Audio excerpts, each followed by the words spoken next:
Buenas noches, compañeros. Pues vamos a dar inicio a nuestra sesión del día de hoy.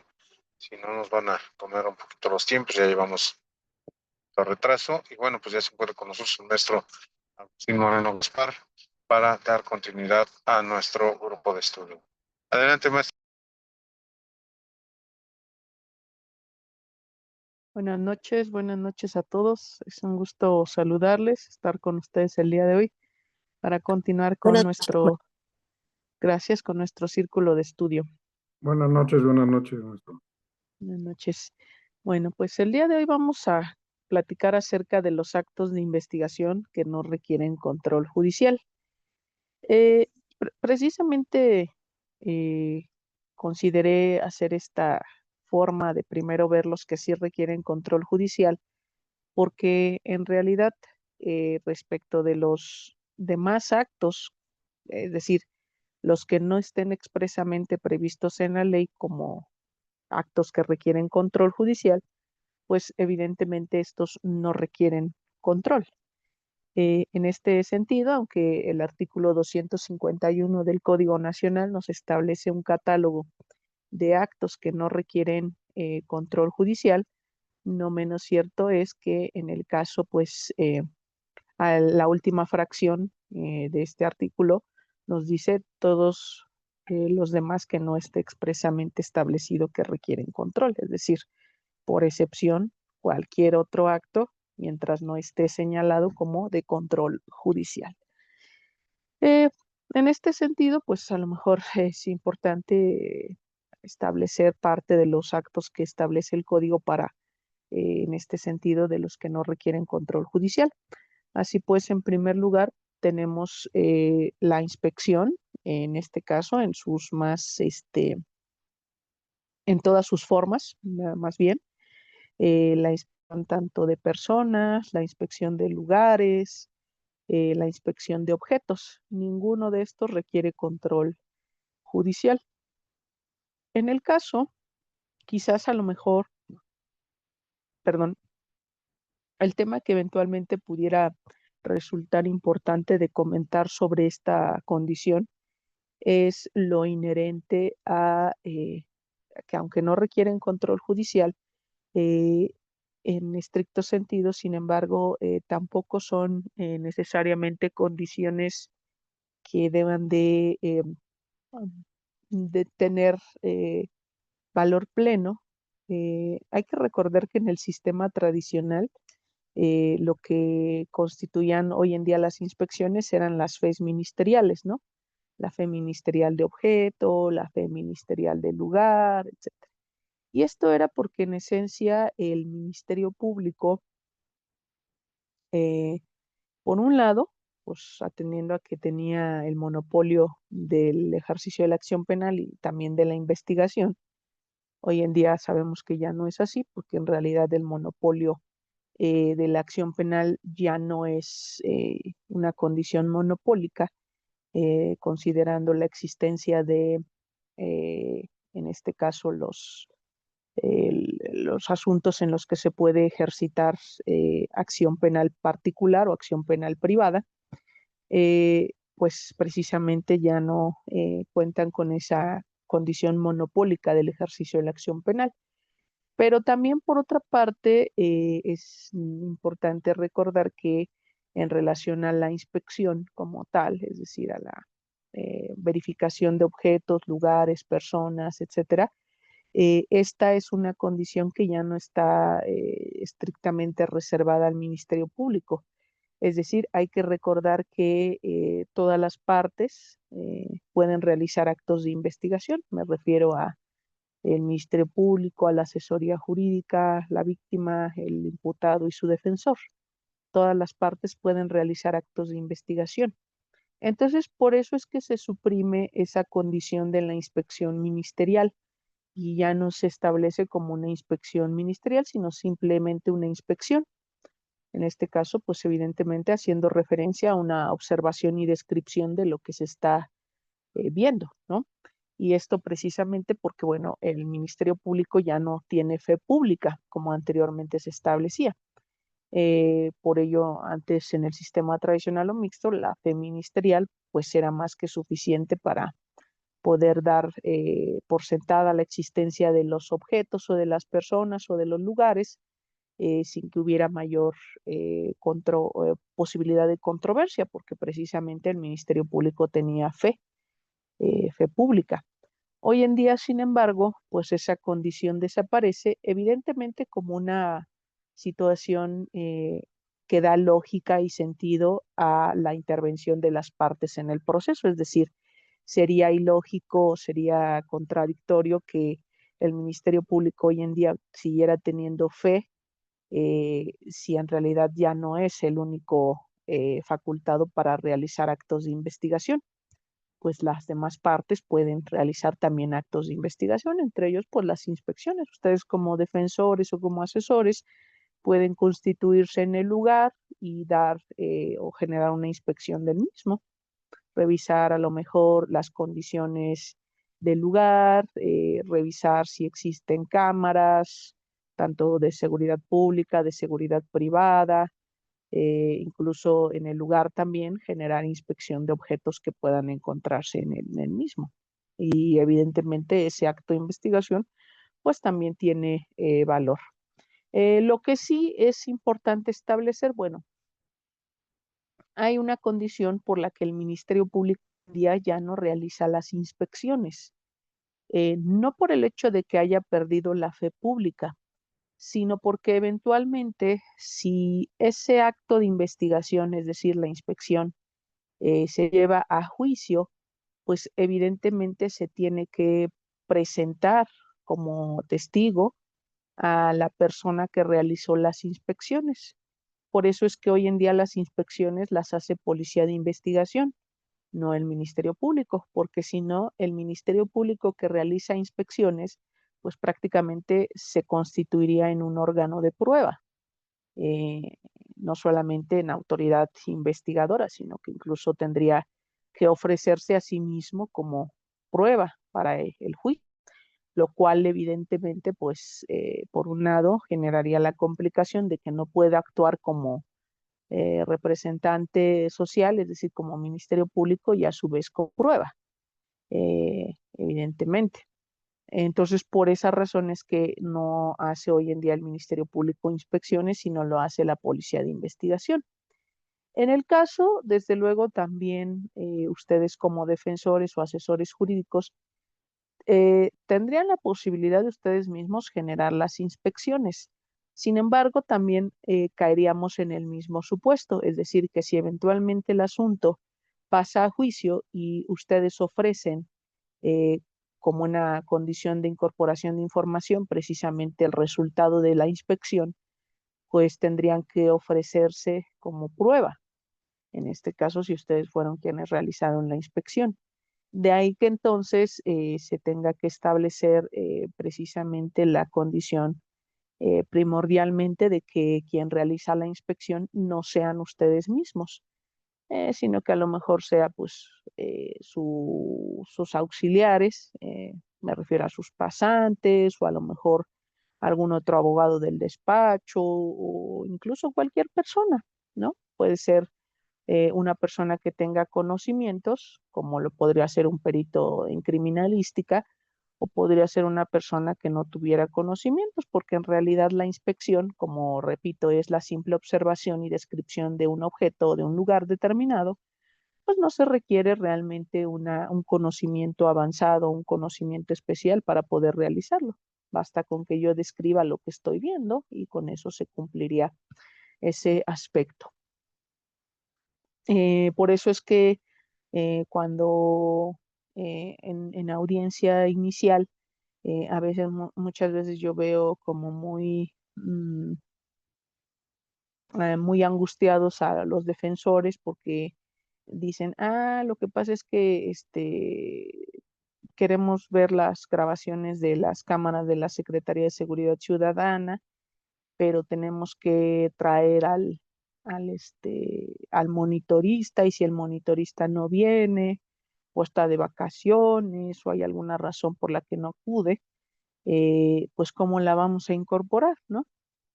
Pero en realidad aquí es muy sencillo. Hay que recordar en primer lugar el principio de igualdad, es decir, la forma que se exige para el Ministerio Público es la misma forma que se tendría que exigir para la defensa y en sentido contrario, es decir, lo mismo que se permite al Ministerio Público es lo mismo que se tendría que permitir a la defensa, bajo este principio de igualdad. ¿A qué me refiero?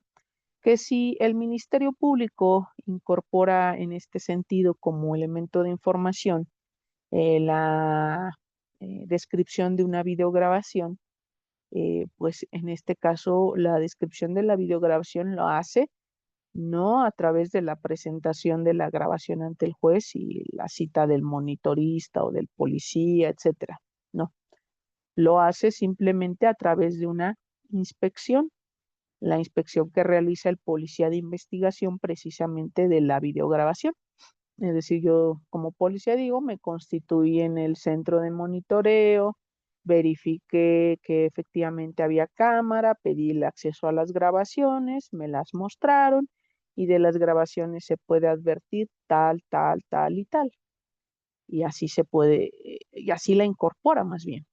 En ese sentido, entonces, en la misma medida, en la misma forma, la defensa también puede generar la incorporación, es decir, yo a lo mejor no tengo al monitorista o por la premura del tiempo no se le pudo citar, etcétera, pues también lo podría hacer la incorporación de la videograbación a través de la inspección de la misma, es decir, a través de la verificación del video y su descripción. O incluso también el Ministerio Público a veces le da intervención a perito en criminalística o en fotografía y hace la secuencia del video, ¿no? O sea, es decir, toma fotografías del video que a lo mejor pudieran resultar relevantes para sobre el contenido que muestran. Ajá. Entonces, igual también ustedes lo podrían hacer bajo esa misma forma. Se da intervención para que se haga una secuencia fotográfica del video, de los segmentos más importantes de la videograbación, y a partir de eso, pues evidentemente se presentan también como incorporación de datos de prueba a través de la descripción o a través de la existencia de las fotografías y sin que necesariamente exista la condición de que deba ser o generarse forzosamente a través de la, ¿cómo se dice? A través de mostrarlo pues necesariamente ante el juez y por ello tener un órgano de prueba para incorporarlo. Pues se puede hacer a través de la inspección.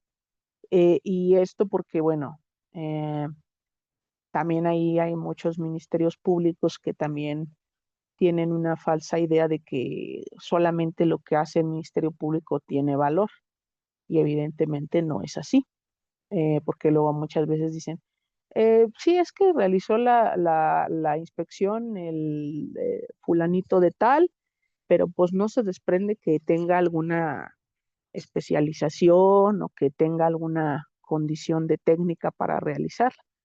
Pues es que realmente no se requiere porque es una simple inspección. Entonces, como inspección, yo no necesito una condición técnica para poder generar una inspección, como en este momento yo la podría hacer, ¿no?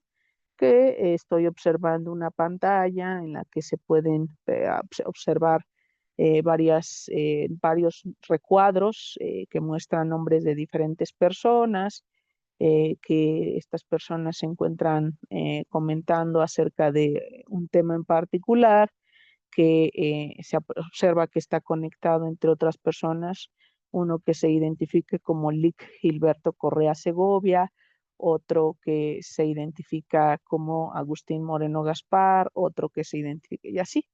Entonces, es así como se genera la inspección y no necesito una habilidad extraordinaria o una técnica especial para poderlo realizar. En ese sentido, entonces hay que empezar a tomar, vaya, a empezar a realizar los ejercicios, la realización de los actos de investigación, pues precisamente acorde con lo que permite el código. Como les repito, pues en realidad cualquier persona o cualquiera de las partes más bien puede realizar actos de investigación. El tema que únicamente tendrían que reflexionar es si lo puedo hacer yo mismo como defensa, en el entendido de que pues puede tener una repercusión si llegamos a juicio el hecho de que a lo mejor yo mismo la voy a tener que incorporar la información ante el juez o en todo caso a hacer uso de otras personas o de otros, de otros elementos para poder generar esas informaciones, ¿no? Aquí incluso porque va esta condición en correlación con lo que establece el propio artículo 383 del Código Nacional. El artículo 383 establece que cualquier persona, prácticamente cualquier persona, porque así se tendría que entender, dice testigo, perito o incluso el acusado. Dice que cualquiera de estos tres puede incorporación de un documento, por ejemplo. Entonces, realmente yo no requiero forzosamente que sea quien suscribió el documento o quien lo realizó. Eh, puede ser una tercera persona, puede ser un testigo, un perito o incluso el propio acusado. ¿Cuál es la implicación que puede llegar a tener? Bueno, pues el valor que tenga, pues mismo que venga quien realizó el documento y me diga cómo lo realizó, cuándo lo realizó y sobre qué trata, a que me lo diga un tercero que no estuvo presente, que a lo mejor sabe de la existencia del documento, pero no sabe cómo se elaboró o quiénes estaban presentes cuando se elaboró, porque él tampoco estuvo presente, etcétera. Pero eso ya tiene que ver más con una cuestión de valor, no así de que no haya la posibilidad de incorporarlo. En realidad, incluso les digo, si ahí va, como tip, si se les fue incorporar un documento y eventualmente ya no tienen testigos o peritos para desahogar, que en esa medida puedan incorporar el documento, pues pueden pedir que el imputado declare y como tal, pues a través de su declaración incorporar el documento. Esto pues siempre y cuando esté ofrecido como prueba. Si está ofrecido como prueba el documento, pues no tiene mayor problema para que lo pueda incorporar el acusado, por ejemplo. Pues, es un tip que pudieran realizar o verificar en juicio si es que se les llega a pasar el órgano de prueba a través del cual iban a incorporar un documento o una evidencia. Lo puede hacer también el acusado, nada más pidiendo la oportunidad de que rinda una declaración y a partir de ello, pues que se pueda verificar esa circunstancia, ¿sale? En ese sentido, entonces, es importante tener en cuenta solamente este punto, de que quien haga la inspección o quien realice ese acto de investigación, pues eventualmente se puede convertir en un medio de prueba para el juicio. Entonces, si ustedes mismos la realizan, es válido, se puede. El problema sería que ustedes mismos se constituirían en medios de prueba.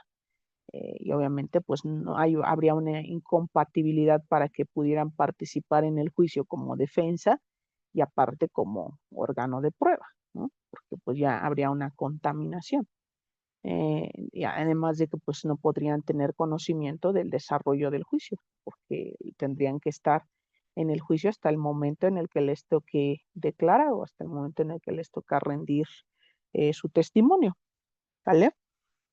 Entonces, solamente habría como que considerar este aspecto, por un lado, y por otra parte, bueno, repetir, cualquiera de las partes puede realizar o generar actos de investigación. Eh, evidentemente también hay la posibilidad, de acuerdo con lo que establece el artículo 216 del Código Nacional, de proponer al Ministerio Público la realización de actos de investigación. Aunque aquí yo les diría que sí se puede generar la realización de actos de investigación a través del Ministerio Público, pero normalmente estos tendrían que ser aquellos que requieran control judicial, porque evidentemente la defensa no por sí sola no puede ir a solicitar actos de investigación que requieren control judicial. Los actos de investigación que requieren control forzosamente los debe realizar o peticionar el Ministerio Público. La defensa no puede ir con el juez y decirle, a ver, señor juez, vengo a solicitarte acto de investigación con control judicial. ¿Por qué? Pues precisamente por el involucramiento que existe de los derechos fundamentales que están en juego en relación a esos actos de investigación con control. Y a partir de ello, considerando que el defensor es un particular, pues pudiera quedar expuesta derechos fundamentales de las personas en relación a la intervención del defensor. Me refiero a que si a lo mejor solicitaron datos bancarios, pues el defensor va a poder tener acceso a toda esa información y eventualmente pues pudiera llegar a revelarse algún elemento de información que tuviera que resguardarse y que un servidor público como el Ministerio Público sí tiene la obligación y la responsabilidad de resguardarlo, pero que a lo mejor en el caso de un defensor que es particular, como particular o abogado, pues no tendría necesariamente esa obligación. Entonces, la idea de la propuesta de actos de investigación sería principalmente o primordialmente respecto de aquellos que requieran un control judicial. Respecto de los que no requieran un control judicial, desde luego que también se pueden solicitar, nada más que la cuestión ahí sería como primero verificar que efectivamente haya una imposibilidad para que la parte que lo está peticionando no lo haya podido realizar, ¿no? Por ejemplo, una inspección de un lugar. A lo mejor en el caso de una inspección de un lugar, vamos a suponer que el lugar quedó asegurado, el lugar de los hechos, y entonces a lo mejor pudiera yo realizar una inspección, pero superficial del lugar, es decir, me refiero desde afuera. A lo mejor el color de la fachada, el color de la puerta, cómo está constituido el inmueble, etcétera.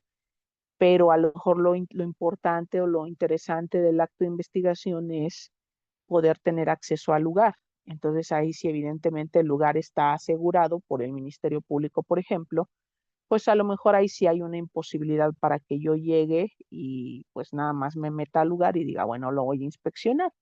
No, pues evidentemente ahí en ese caso sí tendría que solicitarle al Ministerio Público que dé la oportunidad de volver a realizar la inspección o que la realice nuevamente, em, derivado de esa imposibilidad. Entonces, sí es una condición necesaria que para solicitar actos de investigación, pues no esté dentro de mis posibilidades realizarlo por alguna cuestión de imposibilidad, ya sea física, jurídica o incluso material. ¿No? Y a partir de ello, pues sería factible la realización del acto de investigación, ¿no? Por ejemplo, uno de los que comúnmente solicitan, pues es precisamente la petición de videograbaciones de cámaras de la Secretaría de Seguridad Ciudadana. Y esta de manera especial es así porque en la primera sesión, bueno, no en la primera sesión, más bien en la clase muestra, les hablaba yo de una ley que regula precisamente esta condición de las videograbaciones de la Secretaría de Seguridad Ciudadana, anteriormente Seguridad Pública, ¿no?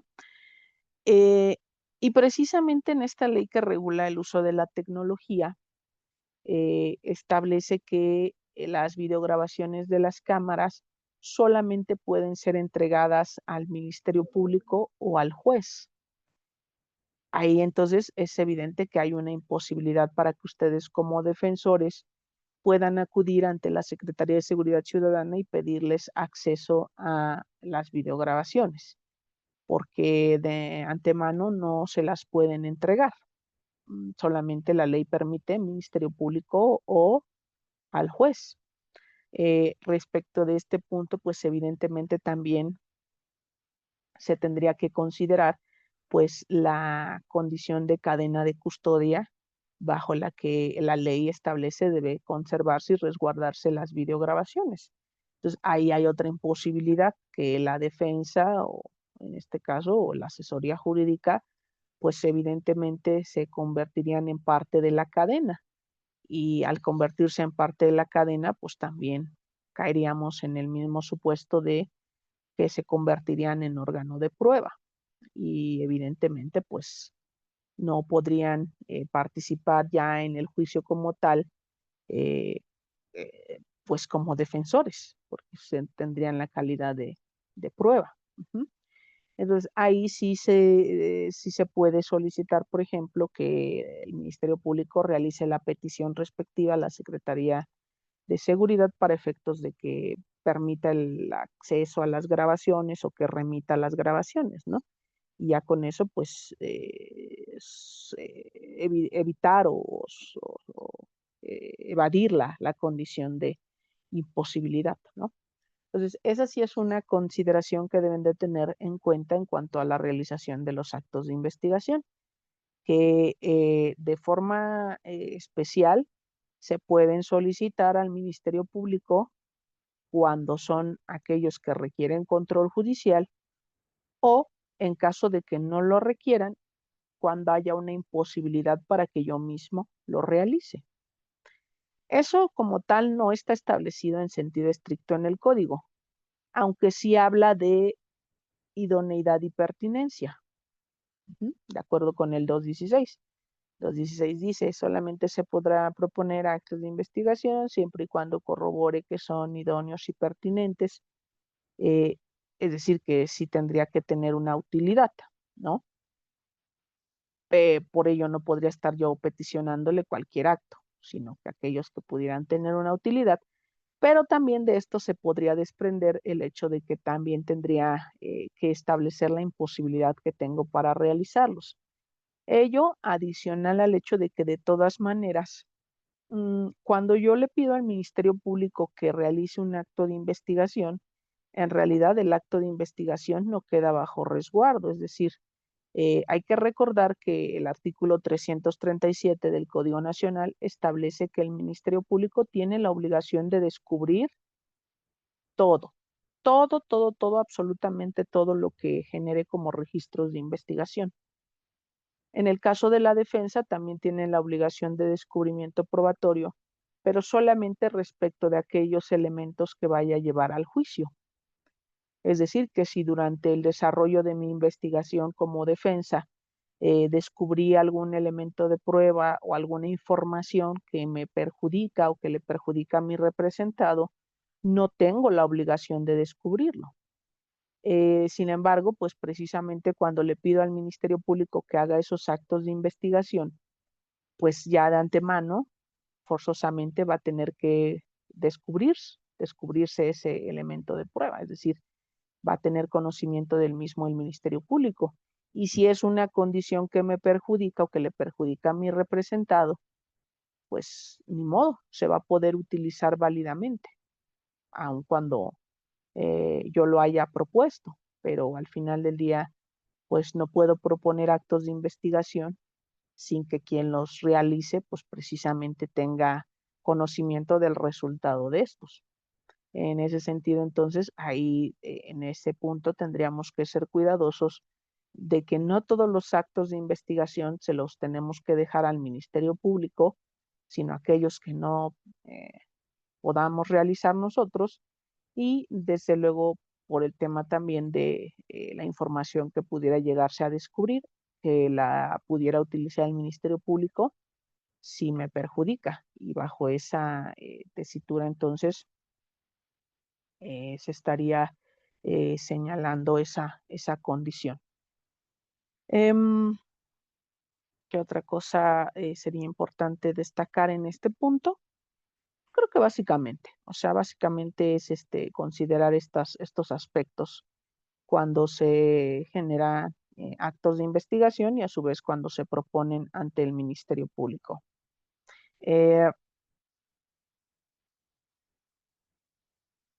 Entonces, evidentemente esos son actos que no requieren control. Las inspecciones en general, inspección de objetos, lugares, personas, etcétera, ¿sale? ¿Qué otros actos de investigación no requieren precisamente ese control judicial?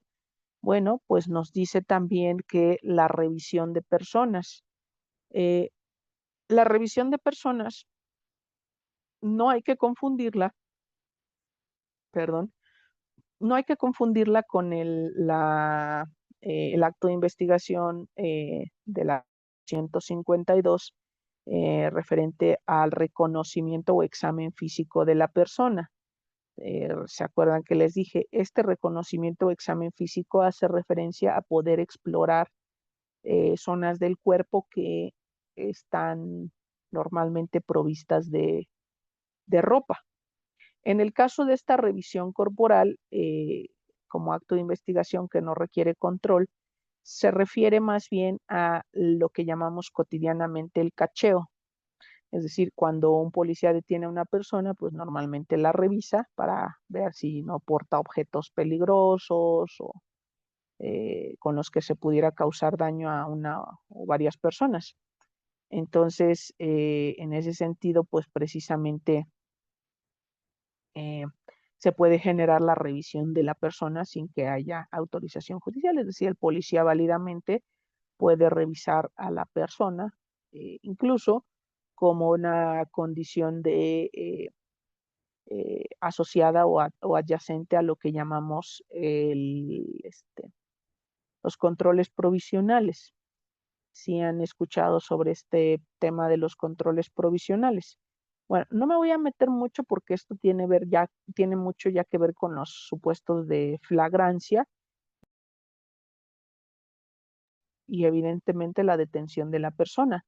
Sin embargo, sí voy a hablar como de forma general sobre esta condición de eh, sospecha razonable. La Corte ha establecido a través de jurisprudencia que cuando una persona o una persona válidamente puede ser molestada cuando existe la configuración de una sospecha razonable.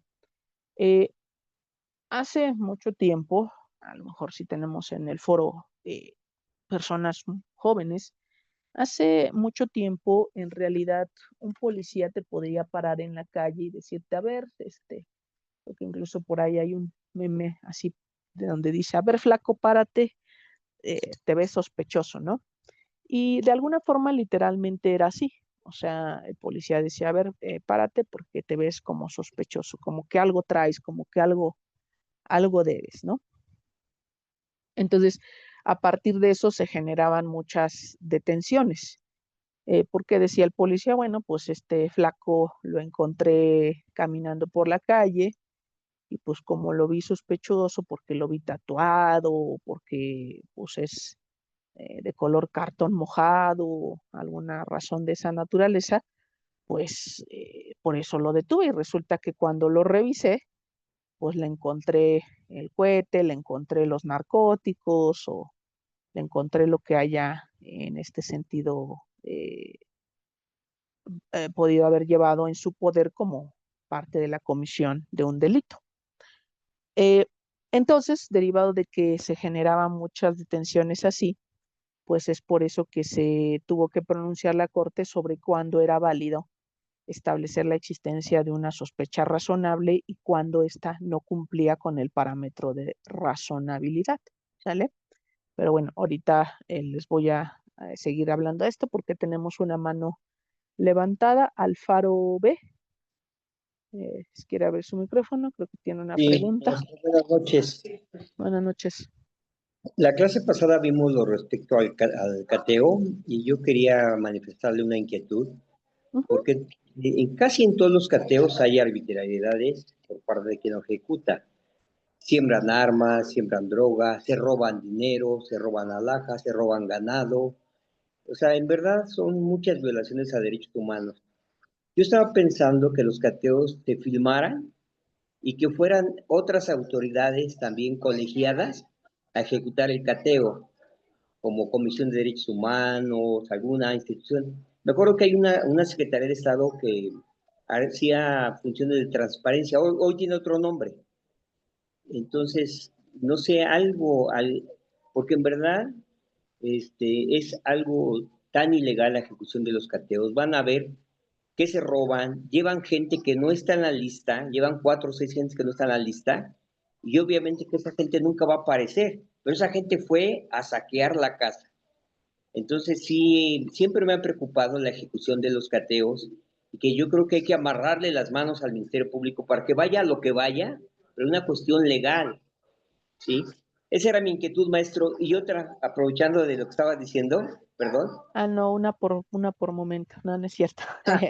Que cale la otra. Ok, este, resulta de que dijo que de las inspecciones que no las realizáramos nosotros porque nos convertiríamos en órganos de prueba. ¿Eso Ujú, mismo pasa sí. con las entrevistas? No, no, porque hay que recordar que en el caso de las entrevistas solamente es el registro de investigación el que se deja. Ya propiamente lo que sirve como prueba, pues es que vaya la persona entrevistada a rendir su testimonio.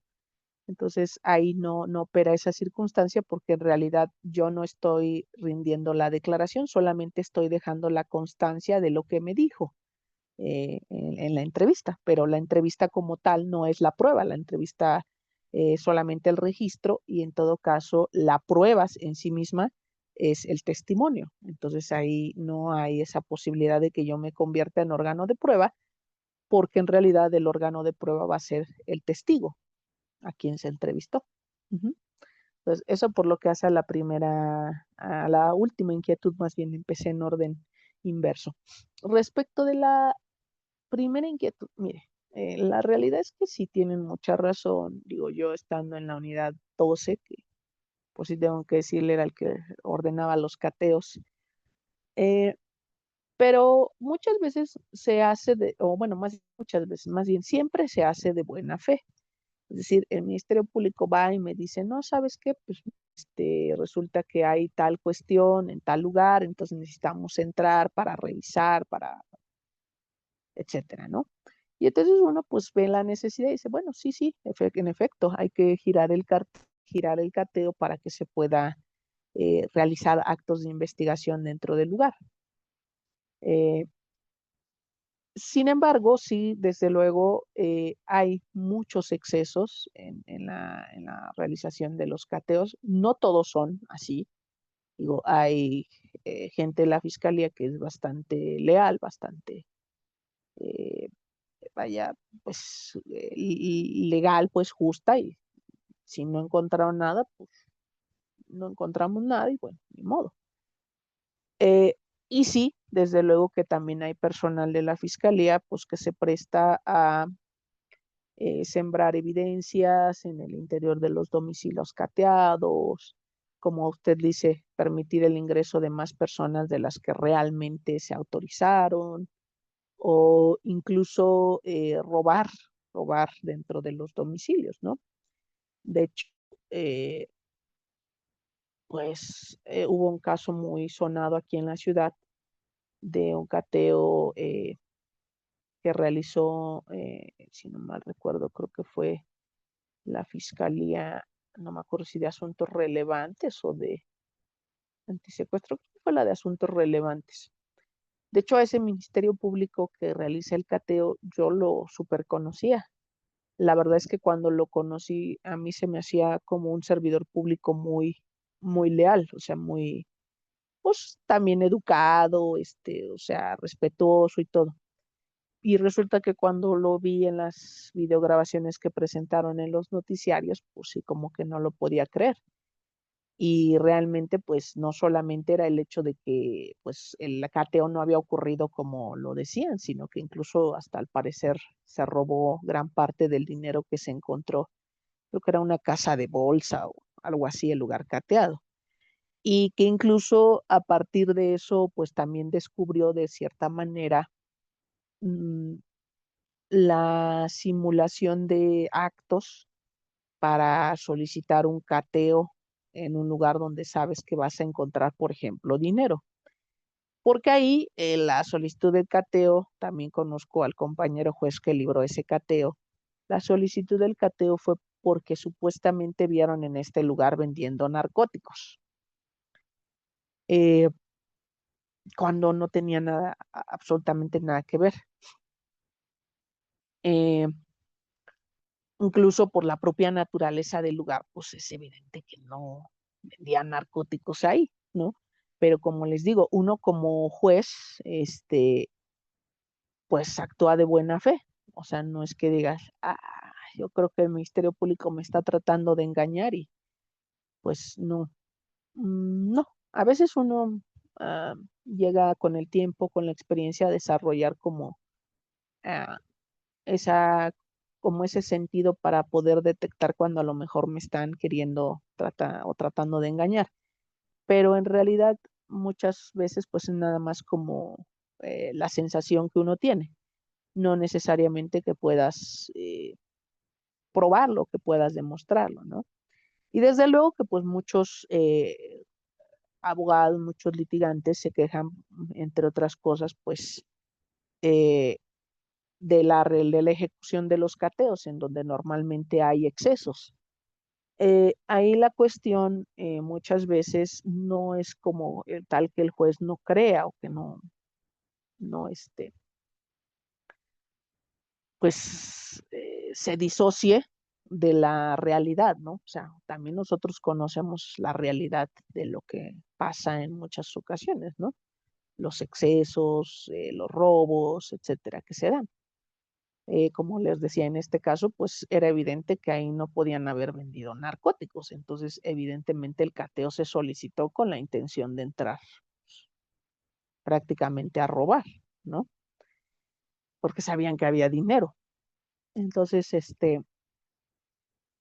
pues la realidad es que el punto fino, el punto medular de estas condiciones que alegan muchos defensores, pues es que no hay prueba de que efectivamente se haya verificado condiciones de exceso, porque evidentemente, pues el Ministerio Público no te rinde su acta y te dice, no, pues fíjate que sí, en realidad nos autorizaste, nos metimos 20, además de los narcóticos encontramos dinero y nos los clavamos, y no, pues evidentemente no van a decir eso en su acta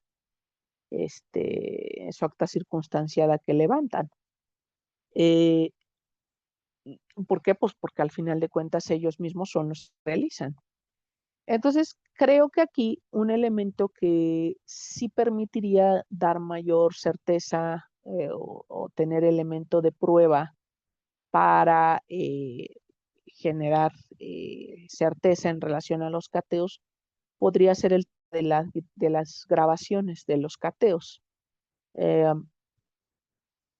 Porque muchas veces, por ejemplo, cuando realizan cateos, a veces nosotros como jueces, cuando tenemos videograbaciones del lugar de los hechos, ya sea que la persona tiene en su domicilio cámaras privadas o que los vecinos tienen cámaras privadas o cosas de ese tipo, pues es cuando podemos como darnos cuenta de que efectivamente el cateo no ocurrió como se dice que ocurrió, ¿no? Entonces, creo que hay una condición de certeza, pues sería primordialmente reformar el Código Nacional en relación a la realización de la diligencia de cateo y que no solamente baste con que se realice el acta circunstanciada, sino que además se entregue a la defensa en eso, pues también las videograbaciones que se hayan realizado en torno a la propia ejecución del cateo. Y creo que eso no solamente permitiría dar credibilidad a lo que se argumenta en muchos casos, sino también la certeza necesaria de que lo que se dice que ocurrió fue lo que realmente ocurrió.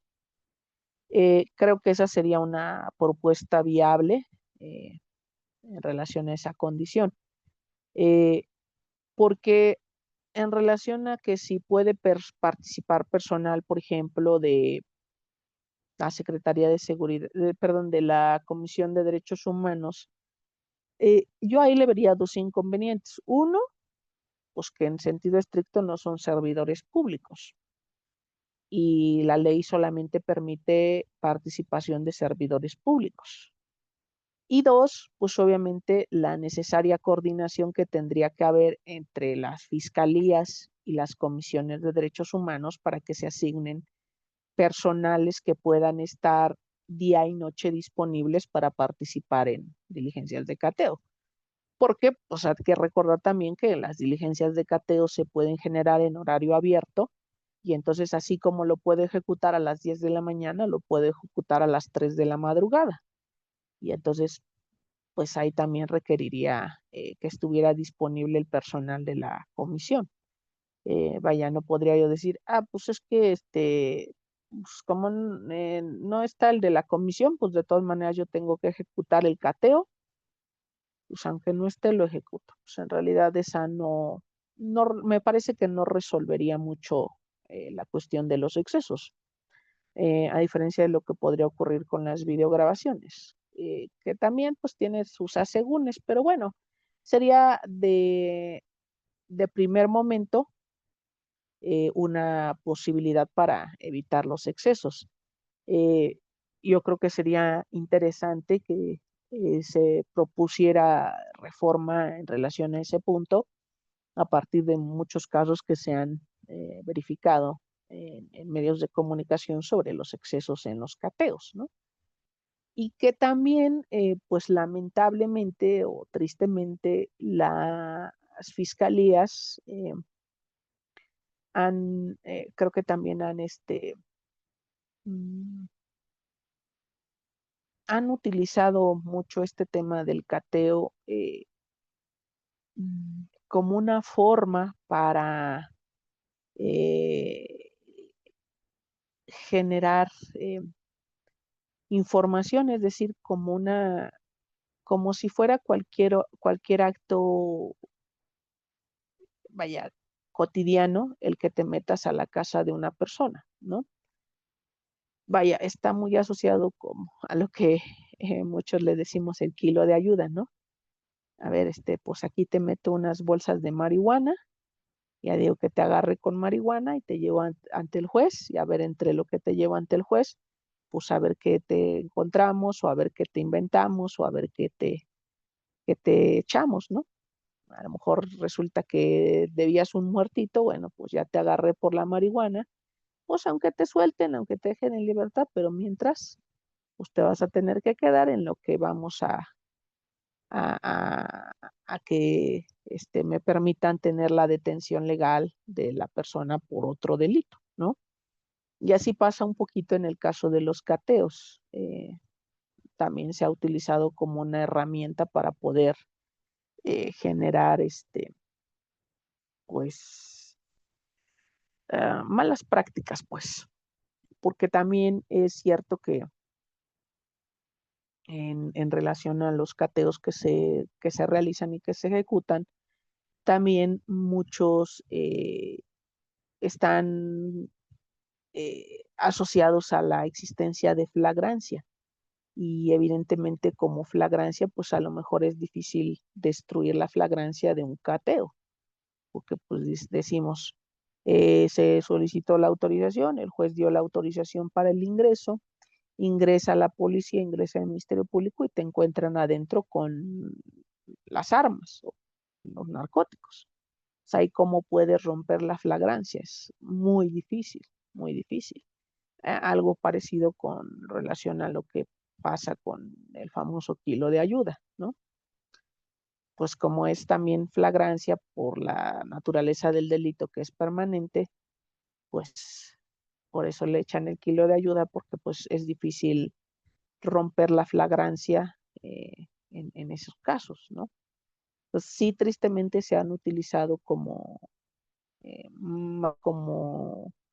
formas para generar información, se han utilizado como herramientas para justificar malas prácticas de la fiscalía, ¿no? Ahí sí, no puedo decir otra cosa, pero sí quizás a lo mejor vale la pena los abogados o las barras de abogados, o principalmente, pues pudieran impulsar esa posibilidad de generar una reforma para dar certeza en relación a los cateos, ¿no?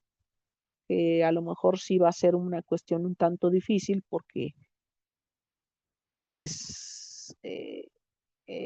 al final de cuentas es una figura que les ayuda a nivel gubernamental, pues va a ser difícil como que renuncien a ella, ¿no? Para dar más certeza, pero bueno, esa creo que sería primordialmente la posibilidad que habría. Grabación, y a partir de la grabación, pues de verificar lo que ocurrió. De otra forma, pues sí, no, es difícil porque además, pues la mayor parte de los servidores públicos que participan, pues de alguna forma son dependientes de la fiscalía. Entonces, sería muy difícil que, pues a lo mejor alguno de ellos pudiera testificar o decir, no, si efectivamente el hecho no ocurrió así, el cateo no se realizó así, hubo excesos, pasó esto, pasó lo otro. No, porque son también personal de la fiscalía. Entonces, creo que ahí sería muy, muy complicado, ¿no? Pero bueno, si tiene razón en su comentario, bueno, le agradezco el comentario. ¿Vale? Entonces les hablaba yo precisamente del control provisional. El control provisional, la Corte ha establecido que la sospecha razonable debe construirse a partir de 2 niveles de contacto de controles provisionales. Se establece que el primer nivel de contacto del control provisional es asociado a las condiciones que permiten sospechar de la posibilidad de la comisión de un delito. Me refiero a las circunstancias propias bajo las que el policía observa o descubre a una persona. Por ejemplo, si yo a lo mejor como policía son las 3 de la mañana, veo que van unas personas caminando por la calle a esa hora, que llevan empujando un diablito y encima del diablito llevan varios electrodomésticos, a lo mejor un refrigerador, un horno de microondas, etcétera. Y pues eso de entrada pues llama la atención, ¿no? Porque, a ver, a las 3 de la mañana empujando un diablito en la calle con electrodomésticos, pues como para pensar que es una mudanza, pues como que está difícil, ¿no? Porque pues caray, ¿quién se muda a las 3 de la mañana, no? Pues a lo mejor esa es una condición que te puede llamar la atención y que puede, a partir de ella puede empezar a construirse la sospecha razonable. Ok, ya vi una condición que resulta en sí misma sospechosa. Control provisional en grado menor. Observo, veo qué es lo que está pasando. Simplemente observación. Ya advierto que hay una condición sospechosa, entonces tengo que pasar al control provisional en grado superior. Ya no va a ser solamente la simple observación o a lo mejor el hecho de ver qué es lo que están haciendo las personas, sino que ahora puedo entrar en contacto con la persona. En primer lugar, pues realizando preguntas. Oye, ¿y ese refrigerador? ¿Y ese microondas? Ah, pues son míos.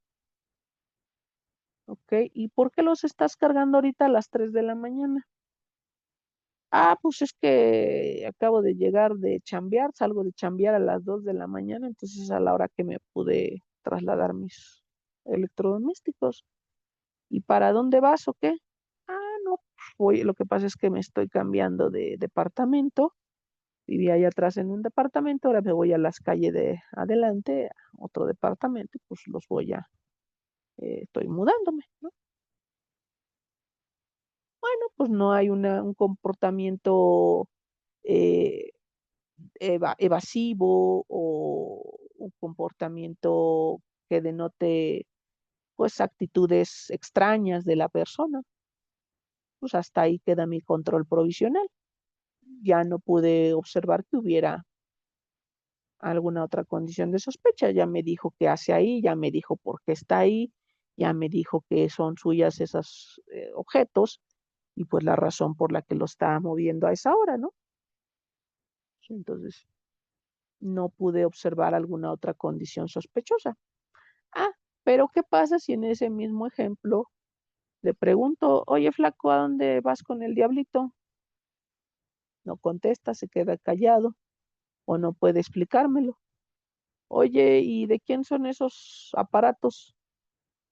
No, pues pues es que me pidieron que los llevara a otro lugar. ¿Quién te pidió que los llevara a otro lugar? No, es que no lo conozco, no. Caray, una persona te entrega un refrigerador, un microondas y no sabes quién es a las 3 de la mañana. ¿Y a dónde los llevas entonces? Pues acá adelante, ¿dónde? Pues es que nada más me dijeron que acá adelante. ¿Dónde los llevas? No sabes ni siquiera dónde los llevas. O no contesta. Ah, entonces, ¿sabes qué? A ver, flaco, párate y déjame revisarte. Ya lo reviso y a lo mejor resulta que entre sus cosas le encuentro una llave o algún desarmador para con los que se utilizan, no me acuerdo cómo se llaman, alicates creo, no me acuerdo cómo se llaman, para abrir las chapas. ¿Y esto por qué lo traes, flaco? No, pues nada más, ¿no? No, ¿sabes qué? A ver, espérame, te voy a detener. A ver, voy a verificar, pues, qué está pasando. Entonces, a lo mejor ya le puede tocar a los vecinos y decirle, oigan, conoce a esta persona, alguien le pidió que moviera estos objetos. No, no, no, la verdad no. Y a lo mejor por ahí algún vecino me dice, es que, de hecho, llamé yo al 911 y estaba reportando que la puerta del vecino de enfrente está abierta. Ah, entonces a lo mejor ya va el policía y dice, a ver, pues ya va y verifica que efectivamente la chapa de la cerradura está forzada, que la puerta está abierta, y entonces a lo mejor a partir de ello puede presumir que esta persona estaba robando. Ah, pues entonces ahí ya es válido que una vez que construí la sospecha, ¿sabes qué, flaco? Flagrancia en la detención porque pues estoy advirtiendo que te estás llevando objetos robados de la casa de ahí y a lo mejor ya nada más es constatar con el dueño que efectivamente sacó los objetos del lugar y así se construye la sospecha razonable, ¿no? Entonces, esa es la condición que tiene que observarse en el caso de la sospecha razonable. ¿Por qué es importante traer la colación en este sentido? Porque precisamente la sospecha razonable de estos actos a los que nos hemos referido, la inspección, es decir, la simple observación ocular o observación, puede constituir parte de un elemento de construcción de sospecha razonable. Así, coloquialmente se les llama chorlas, ¿no? Pero tienen un nombre, sí, creo que ganzúazo, no me acuerdo cómo se llaman, pero bueno, y la chorla, pues, ¿no? Entonces, ahí ya es cuando también yo puedo, otro acto de investigación es precisamente la revisión corporal y que también la revisión puede constituir acto de control provisional. A ver qué traes, ¿no? Entonces, ahí, por eso es la importancia de correlacionarlo con este tema, porque en realidad estos primeros actos de investigación primordialmente son de la policía. Y esto también porque incluso a través de los mismos se puede permitir construir la famosa sospecha razón. La inspección, es decir, la simple observación, la revisión de la persona, también es un acto de control provisional, ¿vale? Entonces, esto para que también lo tengan en consideración, ¿sale? Bueno, evidentemente también dentro de también hay otro acto que no requiere control judicial y que también sería válido realizar, la revisión de vehículos. Tampoco requiere control judicial. Hay a lo mejor por ahí algunas, creo que criterios judiciales no hay, pero sí a lo mejor criterios doctrinarios que establecen que si el vehículo de una persona puede llegar a ser una especie de extensión del domicilio y que como extensión del domicilio pudiera tener la necesidad de generar un acto de control, perdón, a través del juez. Sin embargo, las tesis que hay, pues establecen que no, que el vehículo no es una extensión del domicilio y que por consecuencia no está protegido de acuerdo con el artículo 16 de la Constitución. Es decir, que no se puede generar o no es necesario generar una diligencia de cateo para poder ingresar al vehículo. Se puede generar válidamente también su revisión. También podría constituir un acto de control provisional. A lo mejor yo advierto que estás huyendo en un vehículo o que estás manejando rápido en un vehículo, que llevas las luces apagadas, que son las 3 de la mañana, que te vas brincando los topes, que a lo mejor cuando te marco el alto no te detienes. Válidamente como control provisional, ¿sabes qué? Párate y voy a revisar el vehículo, a ver por qué estás actuando de esa manera, ¿no? Entonces ahí se puede también realizar la revisión o el registro del vehículo y no requiere control judicial. Ello adicionalmente al hecho de que incluso también se han establecido en los criterios que, por ejemplo, ¿qué pasa cuando una persona se mete a robar a una casa y dentro de la casa hay un vehículo? Si se entendiera que todo es, que el vehículo también pudiera llegar a formar parte de la protección constitucional, pues entonces si a lo mejor se metió a la casa y pues se robó el vehículo, pues ahí habría una doble protección, ¿no? Porque robo en lugar habitado es el vehículo, pero además respecto del vehículo. Entonces, por eso se establece que la protección no se extiende a este punto de los vehículos. Hay muchas personas que te dicen, no, cuando te pare un policía, pues pídele que la orden o pídele el mandato escrito.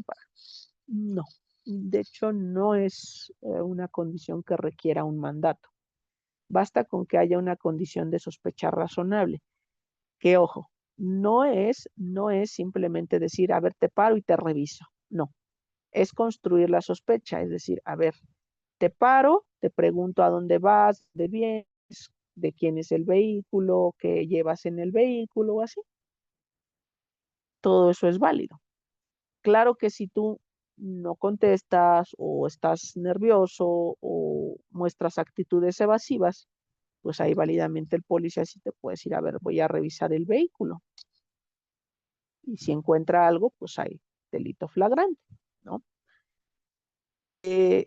Si no, o sea, si no te hace controles provisionales, bueno, pues entonces sí sería ilegal la revisión del vehículo en sí misma, porque no hay una razón para que te revise el vehículo.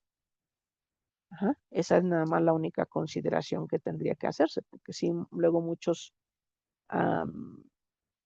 pues en las redes sociales, en TikTok y eso, ¿no? Y te dicen, no, es que si te para el policía, tiene que mostrarte y muchos que, no, a ver, policía, le cito el artículo 16 constitucional, que no puede, pues diríamos, si está realizando o quiere realizar un cateo, bueno, sí, con toda la razón pídele la orden y mientras no te la muestre, pues puedes negarte a abrir la puerta. Pero si ya te mostró la orden, pues ahí técnicamente ya no tendrías por qué negarte. Y si te niegas, bueno, pues se puede hacer uso de la fuerza pública. En el caso de la detención de personas en los vehículos, bueno, mientras sea por una condición de sospecha razonable, pudiera ser que sí, te pueden detener, pero tendría que justificar el motivo de la detención. Es decir, a ver, ¿qué es lo que viste para detenerlo? Pues venía rápido, o venía en sentido contrario, venía con las luces apagadas, etcétera, ¿no? Y ya a partir de eso, pues se podría justificar. De otra manera, no. Que ojo, no hay que confundir esta condición de la sospecha razonable con las funciones que tiene la policía, ¿no? porque luego hay muchos compañeritos azules que te paran y dicen, no llevas colocado el cinturón de seguridad. Y dices, pues pon tú que a lo mejor sí, no lo llevo colocado, nada más que tú no eres de tránsito, compañero. Entonces, pues no está dentro de tus funciones sancionar por el reglamento de tránsito, ¿no? Y ahí sí nada de sospecha razonable ni nada. O sea, si te está diciendo que te está parando por no llevar cinturón de seguridad, pues es evidente que es una condición de infracción vial o infracción de tránsito y pues no tiene esa facultad. Entonces, con la pena, compadre, pues no está dentro de tus facultades, entonces no es válida la detención, no es válida. Y ahí, pues ahí sí, en ese sentido, lo podrías hacer valer, en el sentido de decir, ¿sabes qué? Nada más que tú no eres de tránsito y pues hasta en tanto venga un tránsito y me diga o me infraccione, con todo gusto me llevo mi multa, pero mientras tanto, pues no se puede generar la detención por esa infracción de tránsito, es decir, no cualquiera lo puede hacer, ¿sale? Entonces, bueno, este es otro acto de investigación, la revisión de vehículos. Otro acto de investigación, pues es precisamente las entrevistas, a propósito de que hace ratito el compañero Alfaro preguntaba sobre las entrevistas. ¿Qué es la condición importante de las entrevistas?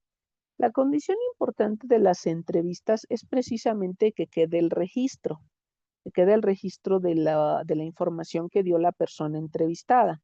Pero no solamente respecto de la información que aporta, sino incluso aquellos elementos que me den certeza sobre la existencia e identidad de la persona. Me refiero, tendríamos necesariamente que pedirle que se identifique, es decir, que exhiba su credencial, su pasaporte, licencia de conducir, etcétera. Evidentemente también tiene que firmar la entrevista para dar certeza de que pues quien dice ser, pues es el mismo que la está firmando.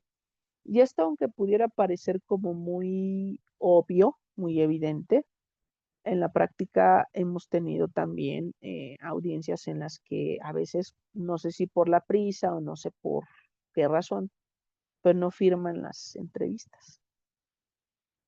Entonces, ahí si no firman las entrevistas, pues si yo no le puedo otorgar valor o no puedo valorar las entrevistas, porque no cumplen con una formalidad. Y esa formalidad, pues sí la tenemos reconocida en el Código Nacional. Vamos a explorar un poquito este tema. Y para ello, pues nos vamos a ir al contenido del artículo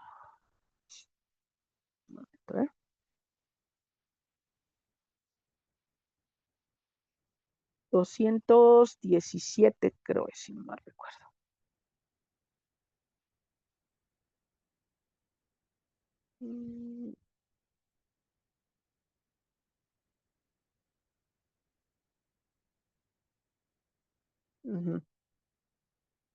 Sí, es 217.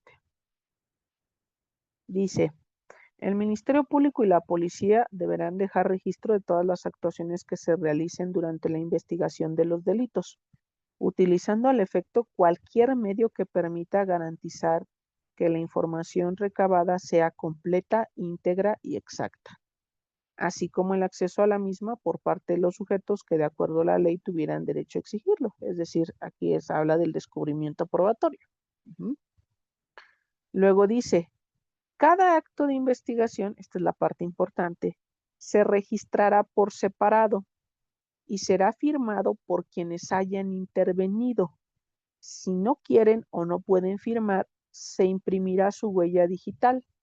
En caso de que esto no sea posible o la persona se niegue a imprimir la huella, se hará constar el motivo. Y por último dice, el registro de cada actuación deberá contener por lo menos la indicación de la fecha, hora y lugar en que se haya efectuado, identificación de servidores públicos y demás personas que hayan intervenido y una breve descripción de la actuación y en su caso de sus resultados. ¿Ah? Esta condición es de manera especial aplicable para todos los actos de investigación que no requieren control judicial. Tanto para los que realiza el Ministerio Público y la policía, pero también los que realizan los demás intervinientes, las demás partes. Y por eso es que, sin embargo, en el caso de las entrevistas, es donde más apreciamos deficiencias a veces en cómo recaban sus entrevistas, no el Ministerio Público, sino normalmente los asesores jurídicos o los defensores. Es decir, omiten atender a estos lineamientos que establece el 217, ya sea que no le pidieron identificación o que no agregaron la copia de la identificación y entonces no tienen forma de cómo demostrar que sí se identificaron, ya sea que omiten realizar o se plasme la firma de a quien entrevistaron, o incluso también esta condición de que pues a veces omiten señalar, como dice el lugar, como dice el artículo, fecha, hora y lugar del acto. Entonces, a veces también, pues es que nos trae la entrevista, pero no dice cuándo se realizó. Entonces, no sabemos si es de ayer, de antier o de hace un año. Entonces, ya incluso desde ahí a veces se puede calificar la pertinencia, porque dices, si no señala de cuándo es, ¿cómo sabemos que tiene relación con el hecho? A lo mejor no sabe. O aun cuando lo haya plasmado a lo mejor en la descripción, en la entrevista en sí misma, es decir, que el testigo haya dicho, sí, que en fecha tal, de tal año, a tal hora, nos pudimos percatar de esta circunstancia. Desde luego que podría ser también considerada. Sin embargo, pues sí ahí tendría una deficiencia, porque a quien realizó el registro del acto, pues no cumplió con esa formalidad. Entonces, como ausencia de formalidad, pues también se le pudiera, o sea, ya como que queda un poquito a criterio del juez. Si el juez dice no cumple con la formalidad y aparte los demás intervinientes precisamente piden la revisión de la formalidad, pues ni modo, con la pena se queda sin valor. Aun y cuando en la entrevista se haya realizado. Y esto fíjense que también tiene importancia, pudiera parecer a lo mejor de repente una minucia. Pues, ¿qué tiene que ver? Pues a lo mejor le puedo poner en la Ciudad de México al día de la fecha, ¿no? Ya. Fíjense que a mí me tocó una audiencia intermedia.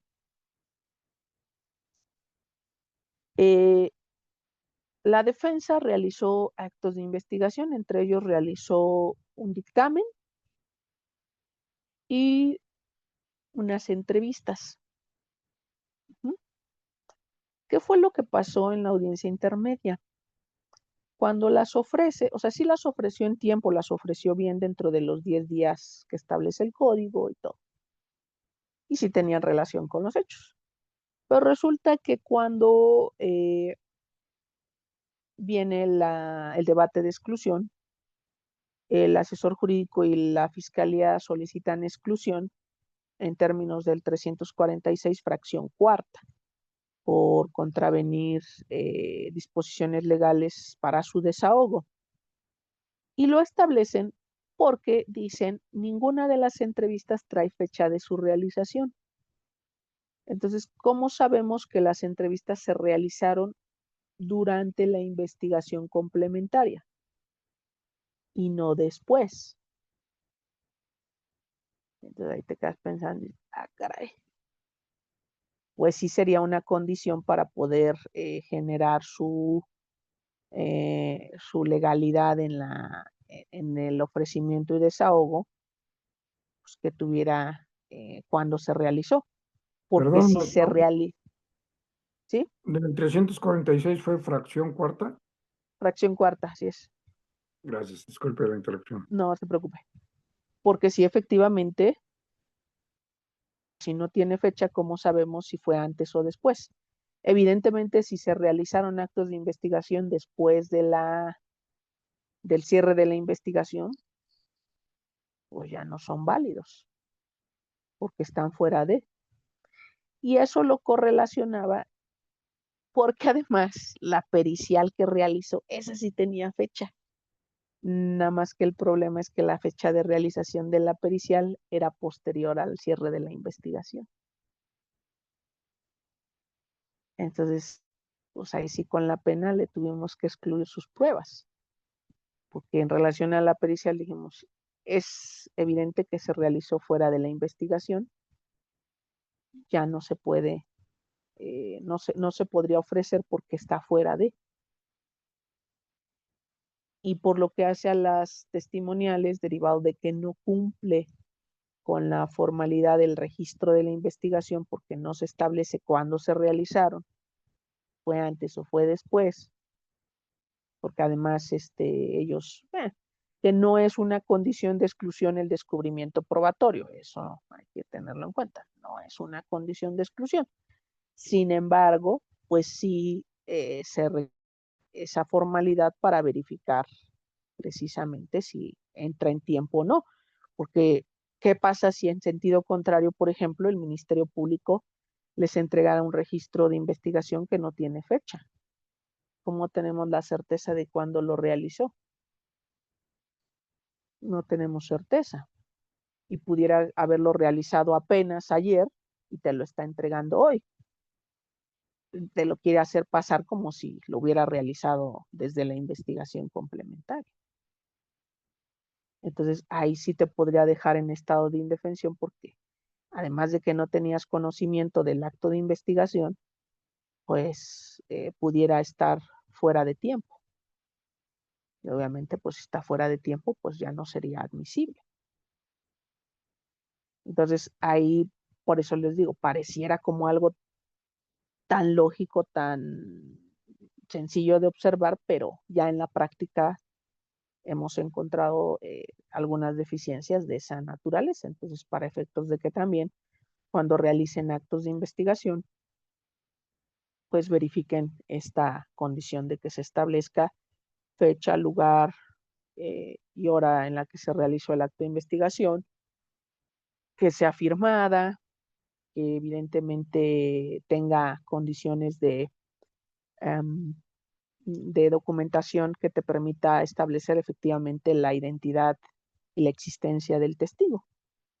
Y con eso, pues ya no les pueden poner ningún pero y realizan bien sus actos de investigación y difícilmente se los van a desvirtuar, al menos en la forma.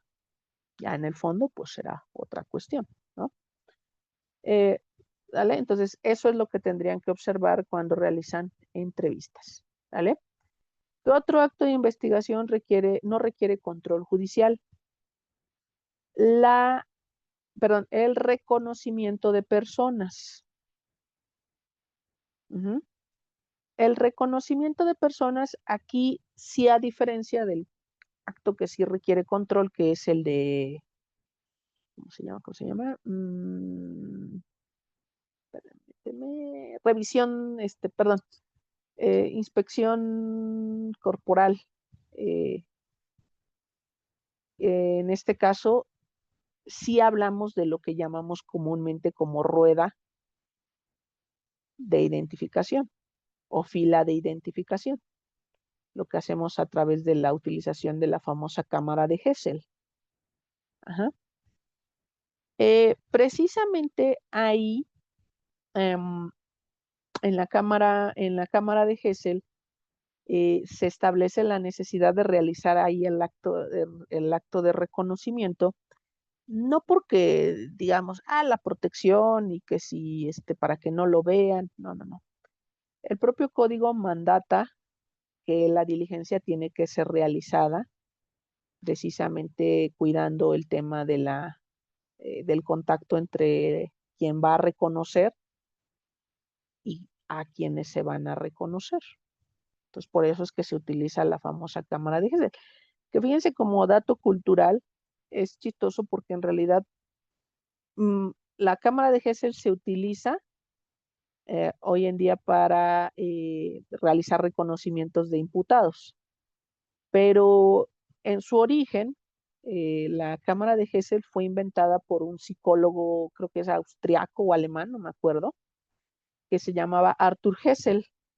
Y esta persona, la idea que tenía al inventar la cámara de Gesell era que dentro de la cámara de Gesell pudieran resguardarse las víctimas, sobre todo los niños, para que a través de la observación que se pudiera hacer en este entorno teóricamente privado, porque en realidad sí te permite ver hacia adentro, pero no de adentro hacia afuera, precisamente pudiera el psicólogo, que de hecho también fue en el ámbito de la psicología, el psicólogo pudiera observar el comportamiento de las personas, particularmente los niños.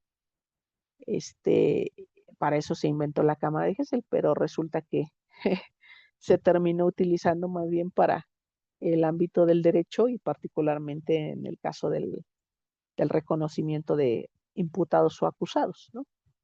Pero bueno, nada más como un dato cultural, ¿sale? Ahora, en el caso de esta diligencia de reconocimiento, el artículo 277 del Código Nacional, además de las formalidades que ya vimos del 217, sí establece otras condiciones que se deben de cumplir en esta diligencia de reconocimiento. En primer lugar, nos marca que la diligencia la tiene que realizar un ministerio público diferente al que conduce la investigación. Que ahí, cuando hemos tenido debates sobre ese punto, pues hay ocasiones en que nos dicen, pero cuando se hace referencia a eso, pues tendría que traerse a otro ministerio público de otra coordinación territorial, por ejemplo, o de otra delegación, o de otra fiscalía. En realidad, no es necesario. ¿Por qué? Porque habría que entender cuál es la finalidad de que el Ministerio Público que conduce la investigación no sea quien realiza la diligencia de reconocimiento. Y esto en sentido estricto, única y exclusivamente tiene que ver con el hecho de que por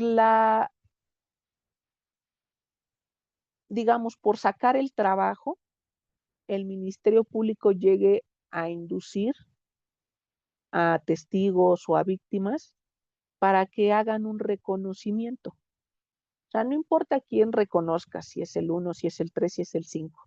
El chiste es que lo hagas, el chiste es que reconozcas a alguien y con eso puedo cerrar mi investigación. ¿Por qué? Porque ya tengo a lo mejor los elementos para establecer la existencia del delito, pero además también de quién lo cometió o quién participó en su comisión.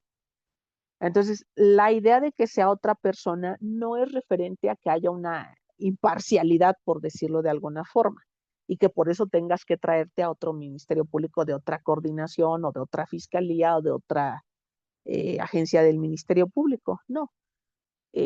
La idea en todo caso sería precisamente, bueno, pues si yo a lo mejor tengo al compañero de al lado o al de enfrente, pues a él no le va a interesar si sacas tu chamba o no sacaste tu chamba, pues ese ya es cosa tuya.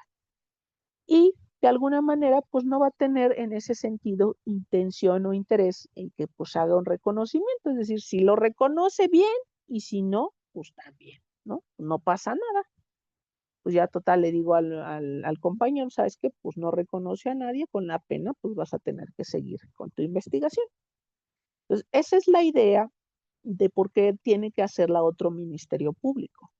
Precisamente no porque demos por sentado que por ya estar llevando la investigación va a perjudicar al imputado. A lo mejor ni siquiera lo conoce, sino por el hecho de que eventualmente para cerrar su investigación, para terminar su trabajo, pudiera inducir para que se haga un reconocimiento. Es decir, no importa quién se reconozca, ni reconozca a alguien, pues ya tenemos al que cometió el delito y pues se acabó la investigación hasta ese momento, ¿no? Entonces, es solamente esa la intención. Muchos dicen, no, es que es para que no induzca a que reconozca a mi cliente, ¿no? No, porque precisamente esa es otra formalidad que tiene la diligencia de reconocimiento, que la vamos a asociar de una vez, aunque lo establece como un requisito, pero bueno, lo asociamos porque tiene que ver con. Para yo garantizar que el Ministerio Público no está induciendo a la persona a que reconozca el número tal, para eso se requiere la presencia de la defensa al momento de realizar la diligencia de reconocimiento. Aquí la cuestión es si la persona o las personas detenidas cuentan con un defensor, pues tiene que darse la intervención a ese defensor. Si no cuentan con un defensor o no se sabe realmente si está relacionado a alguno de las personas que van a participar en la diligencia de identificación, lo que se hace o lo que se tendría que hacer es nombrar un defensor público. ¿Cuál es la finalidad de designación del defensor público? Pues precisamente esa condición de que no se haga inducción. Es decir, el defensor público va a garantizar que el Ministerio Público no le esté diciendo a quién tiene que señalar. Entonces, por eso la primera no es para garantizar eso, porque para garantizar eso está el defensor. La primera es únicamente para verificar que no induzca a realizar un señalamiento. Y la segunda, que no induzca a señalar a alguien en particular. O sea, como, digamos, como una especie de testigo de lo que está ocurriendo. Ahora, también dentro de las formalidades que establece, y ahorita lo voy a hablar en general, porque es importante este tema de la presencia de la defensa, ¿vale? Y ahorita les digo por qué. En relación al reconocimiento per se, se establece también que las personas tienen que ser, no dice el número, pero dice, obviamente, cuando habla de varias personas, pues evidentemente tendríamos que entender que por lo menos el número de 3 o más para que se pudiera verificar esa condición. Ahora, otra condición nos dice que las personas que se presentaban deben tener características similares. Ojo, no dice iguales, dice similares. ¿Por qué? Porque luego cuando valoramos las diligencias de reconocimiento, la defensa dice, no, es que lo que pasa es que no eran personas similares. ¿Por qué? Pues es que mi representado tiene un tatuaje en la frente y las otras personas no lo tenían. Bueno, eso que tú estás pidiendo es que sean iguales, no que sean similares. Cuando hace referencia a las condiciones de características similares, pues obviamente se hace referencia a las condiciones físicas de la persona, que me refiero a la complexión, la talla, la altura, el color de piel o la tez de la piel, a lo mejor el color del cabello o la forma del cabello, porque pues si yo presento a un pelón con otros que tienen harta greña, pues podría haber ahí una condición de inducción, ¿no? Pero pues precisamente eso es en la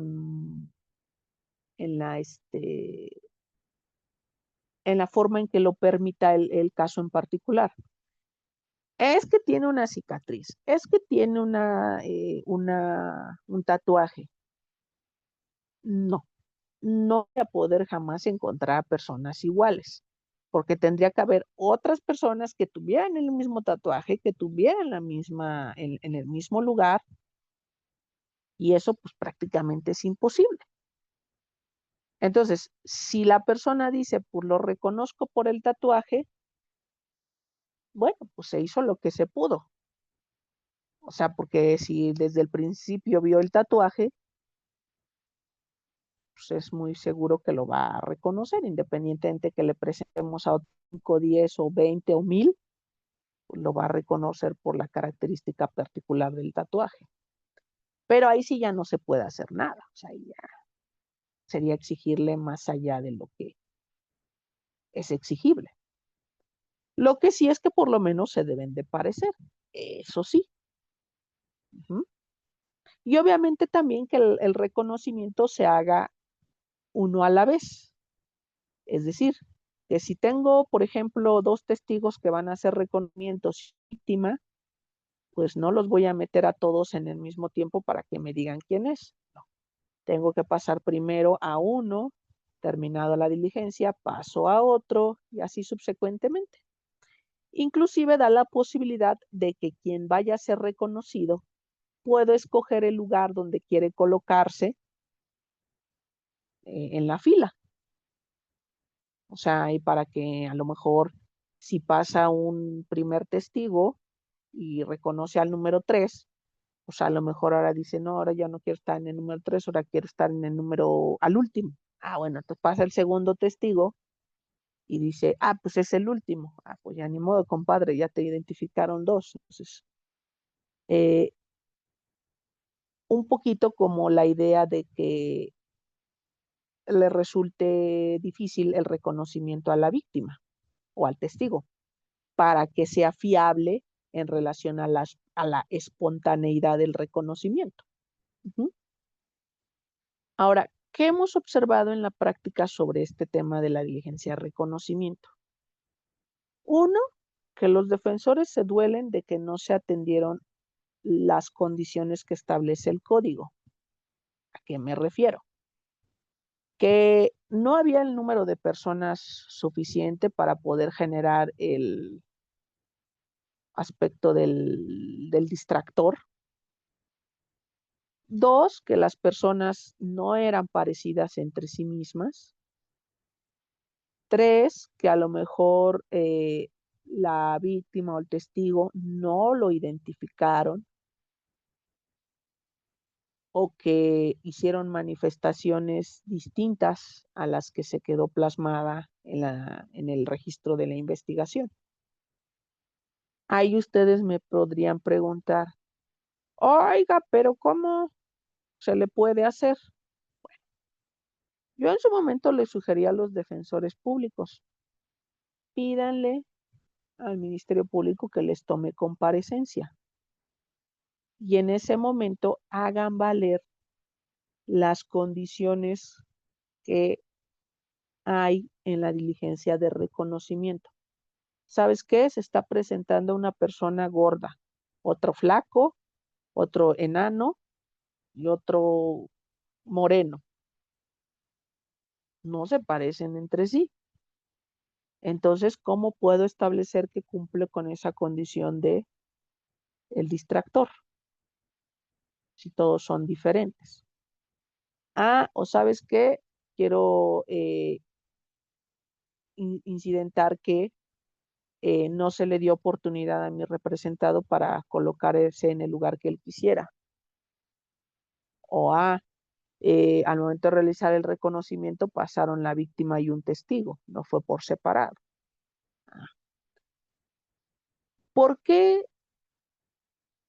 es una condición que yo les sugiero que hagan también cuando el Ministerio Público, o sea, no peleen con el Ministerio Público en relación a decir, no, es que, no, mira, no se parecen, y que quién sabe qué, no, está así, no es, esto no es legal.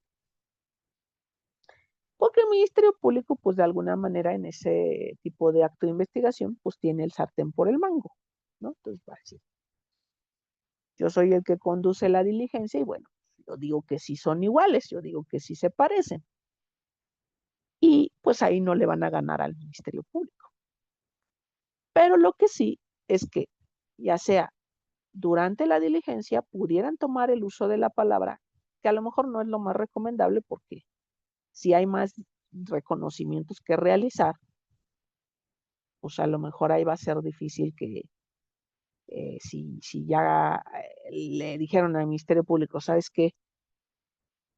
Estoy dándote a entender que no estás cumpliendo para que tengas cuidado. Bueno, puede ser esa una advertencia viable o pudiera, en este caso, el Ministerio Público decir, no te doy el uso de la palabra, en ninguna parte del código dice que te tengo que dar el uso de la palabra, porque tú no estás participando en la diligencia, ¿no?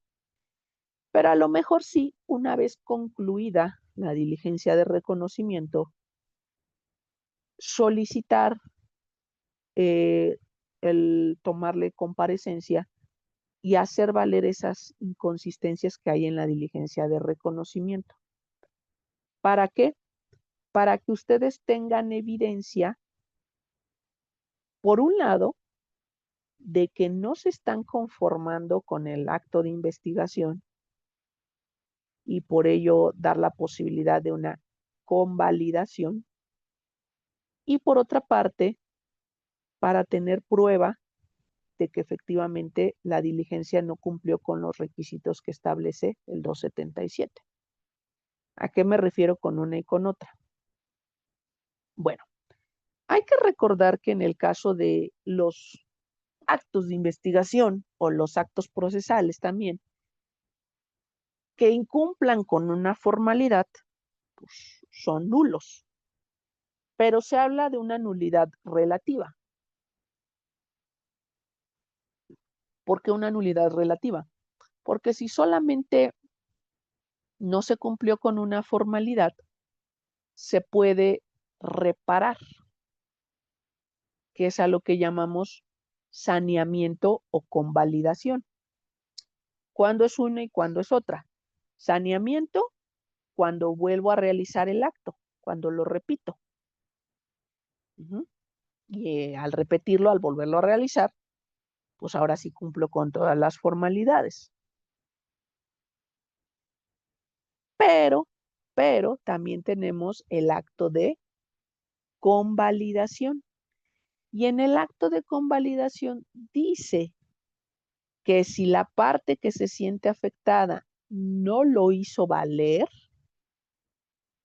se entiende que está conforme. Entonces, si ustedes me dicen en la audiencia donde se va a valorar el reconocimiento, señor juez, es que le pido que no tome en consideración la diligencia de reconocimiento porque pasó esto, esto y esto. Pues yo de antemano le diría, ¿en qué momento lo hizo valer, señor defensa? No, pues ahorita. Pero ya pasó el tiempo respecto de la diligencia de reconocimiento y no lo hizo valer. El Código Nacional establece en qué tiempo se puedan hacer valer las nulidades. Establece, perdón, es que ya está, hasta ahora ya estoy medio lento, pero el artículo 98, si no me recuerdo, 98, 99. Establece cuándo se puede solicitar la nulidad, que obviamente hay esa petición de parte. ¿Por qué esa petición de parte? Porque no hay una vulneración de derechos fundamentales, porque no está relacionado con un derecho humano, está relacionado con una formalidad de cómo se llevó a cabo el reconocimiento. Entonces dice el Código Nacional, cuando tú quieras solicitar la nulidad, esa petición de parte, entonces lo tienes que pedir, y además tienes 24 horas, me corroboro el dato, es que lo estoy confundiendo con la reposición de actos, con la reposición de plazos, perdón, reposición de plazos, que es otra condición que se puede generar. No, estoy seguro que la reposición de plazos es 24 horas y en el caso de la nulidad son 2 días. Casi estoy seguro, pero si estoy diciendo tonterías, díganmelo también, porque a lo mejor les estoy diciendo cosas que no son. Y es válido reconocer, pues, que ahorita a lo mejor ya se me cuatrapearon las ideas y estoy confundiendo una cosa con otra. Pero hasta donde estoy casi seguro son 2 días. Es decir, para reposición de plazos tengo 24 horas, para nulidad son 2 días. Hasta mi teléfono también está cuatrapeado porque no me busca el artículo.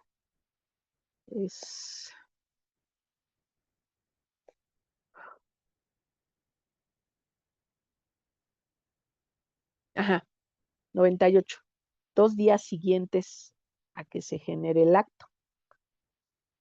¿Qué pasa ahí?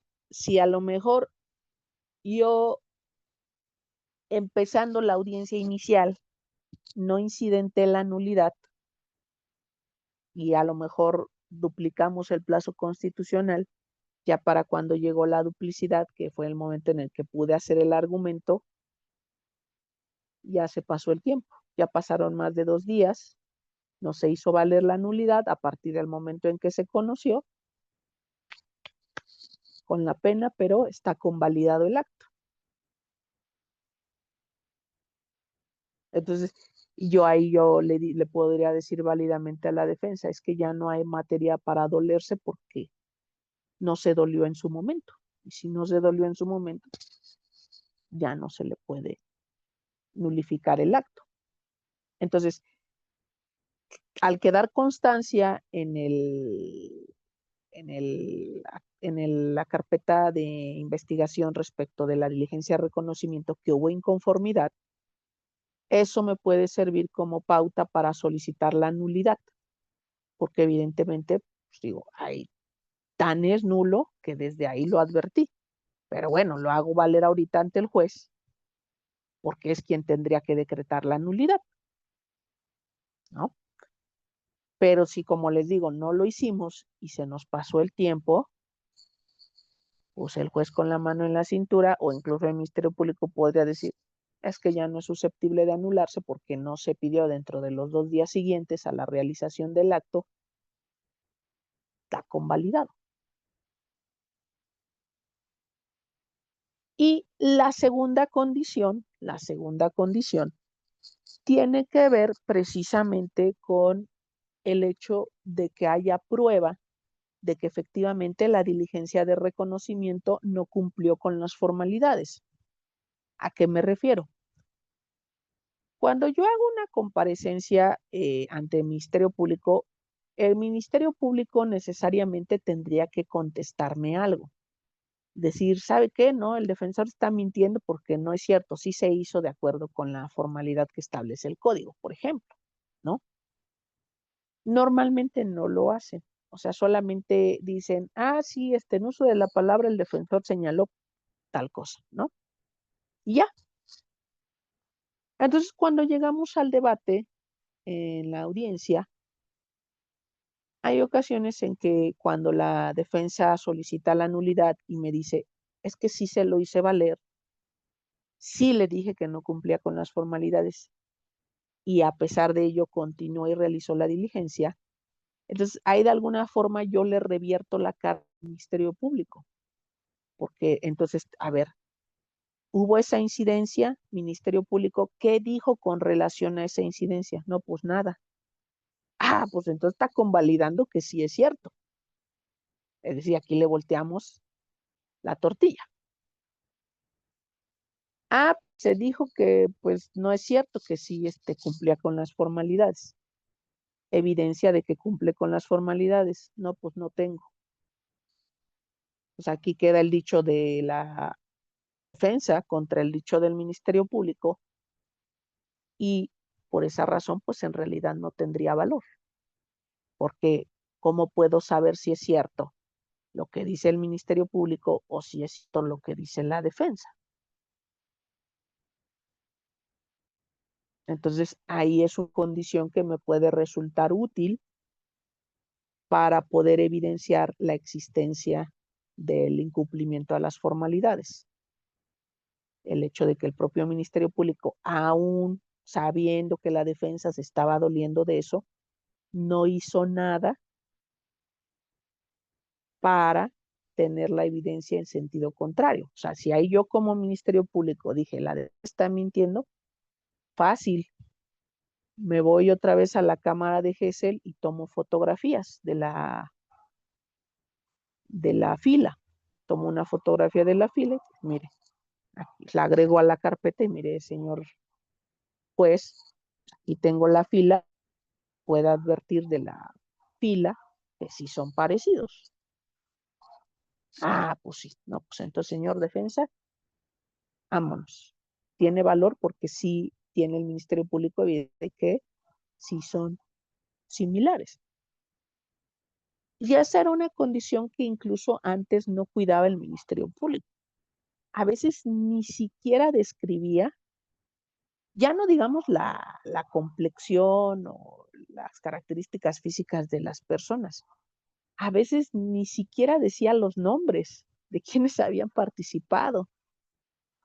Y entonces ahí, pues tú le decías, a ver, Ministerio Público, pero eventualmente, ¿cómo yo podría saber si las personas son parecidas o no, si ni siquiera hay constancia de quiénes son?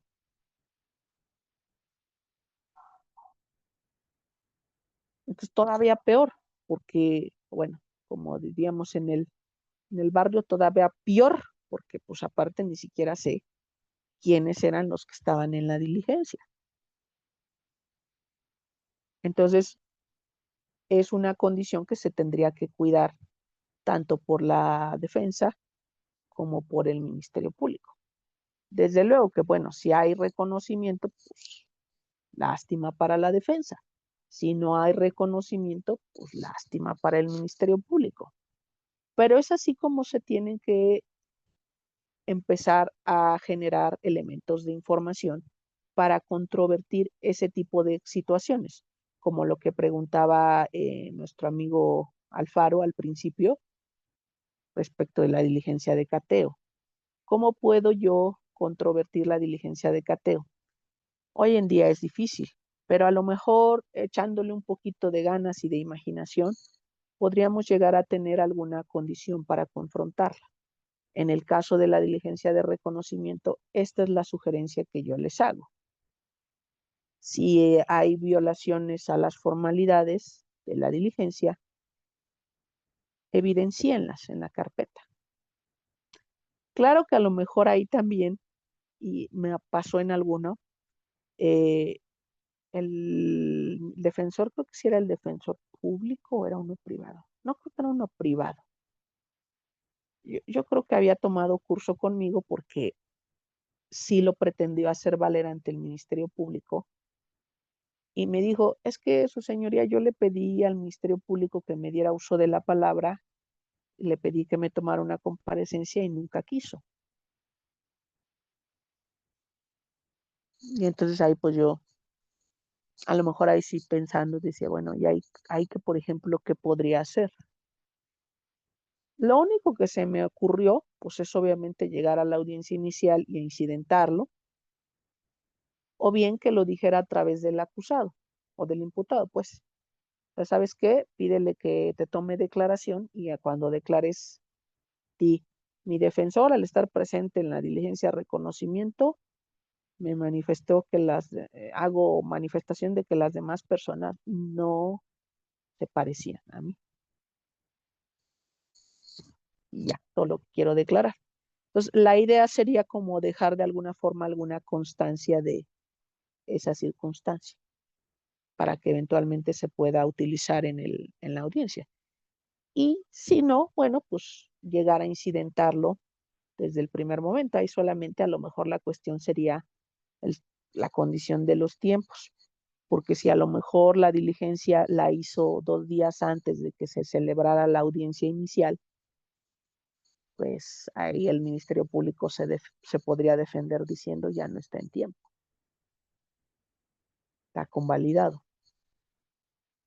Nada más sería cuidar ese punto. Pero fuera de eso, esa sería la sugerencia que yo les podría hacer respecto de este tema de la diligencia de reconocimiento, para hacer valer las formalidades que no se cumplen. ¿Sale? ¿Una duda, pregunta, inquietud, comentario, queja, sugerencia? ¿No? Bueno, pues vamos a dejarlo hasta aquí, ya son las 11 de la noche. Perdón, ¿alguien abrió el micrófono? Nada más agradecerle, señoría. No, no tiene nada que agradecer, al contrario. Seguimos en nuestro círculo de estudio, reiterándole la invitación a que participen, a que si las han tocado asuntos así o les han tocado alguna cuestión así, pues nos pueden hacer enriquecer con los comentarios y pues bueno, para que esto también, ahora sí que no solamente sean mis ideas, ¿no? Porque a veces también pues no consideramos algunas otras condiciones que a lo mejor ustedes como defensores ven desde el otro lado, ¿no? Pero sí, por ejemplo, yo esto, fíjense que esto sí me lo hizo valer mucho las defensas públicas. Hubo un momento que me tocó capacitarlos. Se quejaban mucho de esas circunstancias, que decían, no, y es que el Ministerio Público, o sea, me llama, pero no me deja intervenir, no me deja participar realmente de la diligencia. Que yo le decía, bueno, es que de entrada ahí sí hay una condición de violación a un derecho, porque al final de cuentas, por la defensa no solamente debe ser técnica, debe ser material. Y si no te está permitiendo intervenir, pues ahí sí pudiera haber una vulneración a derechos fundamentales. Pero, más allá de ello, pues volteale la tortilla. Hazle valer las condiciones de diligencia. Y a menos que lo puedas salvar, como les decía, teniendo alguna evidencia, pues lo va a salvar. Si no, entonces se le va a caer ante el juez. Porque si no tiene evidencia para demostrar que efectivamente lo que dice la defensa no es cierto, y que además ahí tienen ustedes una ventaja por lo general en ese sentido, porque normalmente el Ministerio Público que realiza la investigación no es el mismo que judicializa. Entonces, como no es el mismo, el Ministerio Público que judicializa, cuando le pregunto, a ver, ¿sobre esto qué, Ministerio Público? No, pues la verdad no tengo conocimiento. Desconozco si haya sido así o no. Con la pena, pues entonces vaya y pregunte y ya, luego viene otra vez, ¿no? Sobre todo cuando esa es la prueba esencial que tienen para demostrar la participación de la persona en el hecho, ¿no? Pero bueno. Entonces vamos a dejarlo hasta aquí. En la siguiente sesión continuamos hablando de actos de investigación que requieren control judicial y terminando vamos a ver si empezamos también a ver tema de las, ¿cómo se llaman? Se me fue ahorita el nombre. Impugnación de determinaciones del Ministerio Público. Impugnación de determinaciones del Ministerio Público. Tanto omisiones como determinaciones de no ejercicio, archivo temporal, abstención, facultad de abstención de investigación. ¿Vale? Bueno, pues de antemano muchas gracias. Descansen y nos estamos viendo por aquí la próxima semana. Gracias, maestro. Maestro, muchísimas Gracias. gracias. Gracias, doctor. Muchísimas gracias a todos. Nos vemos la próxima semana. Gracias, maestro. Que descansen todos. Vale.